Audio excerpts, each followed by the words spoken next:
महेश बस्नेतजी र नवीन बस्नेत मिलेर यहाँ यो पेप्सी कोलाको यो कोरिडोरमा एउटा डिपार्टमेन्ट स्टोर रहेछ। म त्यहाँ बोलाइसकेपछि म रोइरहेको थिएँ विक्षिप्त भएर। अनि त्यसपछि माथि रुम रहेछ, त्यो रुममा लगेर मलाई एउटा लेखेर सानो चिट लेखेर चाहिँ उहाँहरूले बोल्न लगाउनु भयो। म बोल्दिनँ, म यस्तो अपराध चाहिँ गर्न सक्दिनँ, म बरु जे पनि गर्छु तर यो सक्दिनँ भन्दाखेरि उहाँहरूले मलाई बोल भन्नुभयो। म बाध्य भएर मलाई मारिन्छ अथवा मलाई यहीँ केही गर्छन् भन्ने डरले चाहिँ म बोल्न बाध्य भएको थिएँ।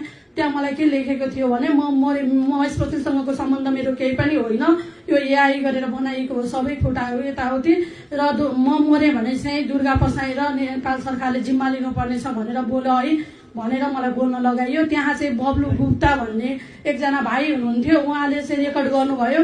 अनि मैले यो रेकर्ड प्लिज कतै पनि नबजाइदिनु भनेर आग्रह गरेँ उहाँहरूलाई। उहाँहरूले मलाई के भन्नुभयो भने यो कतै पनि दिने होइन, यो चाहिँ हामीले मात्रै राख्ने हो भनेर मलाई षड्यन्त्रपूर्वक गरियो। र केपी ओलीज्यूकोमा नि पुगिसकेको छ अरे यो रेकर्ड, लगेर सुनाउनु भएको छ अरे उहाँहरूले, र मलाई यसरी मार्ने योजना बनाएको छ।